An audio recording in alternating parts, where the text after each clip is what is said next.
आज आपण बांगडा फ्राय करणार आहोत।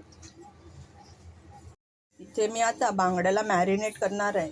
आता अर्धा चमचा हळद, लाल तिखट 2 चमचे आणि चवीपुरतं मीठ।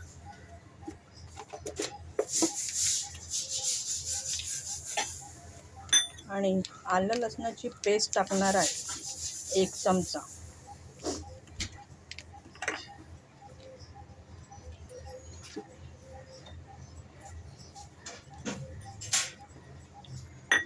हे सर्व चांगलं मॅरिनेट करून घ्यायचं आहे।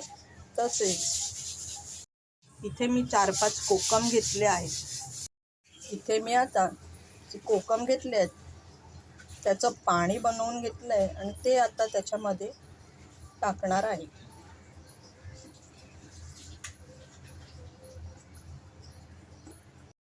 कोकमाचं पाणी यासाठी वापरलं आहे की बांगड्याचा वैसट वास जाण्यासाठी।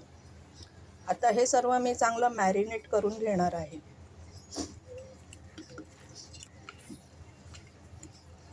मॅरिनेट करून 5-10 मिनटं ठेवून द्यायचं आहे।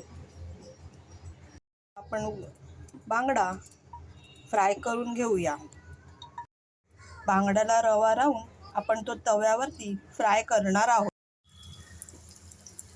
तव्यावर आपण तेल गरम करत ठेवलं होतं, त्यामध्ये 2 बांगडे टाकून तुकडे टाकून फ्राय करणार आहोत। त्या प्रकारे दोन्ही साईडनी बांगडे तळून घ्यायचे आहेत। बघू शकता आपले बांगडे रेडी आहेत। आवडलं असल्यास लाईक, शेअर, सबस्क्राईब करा।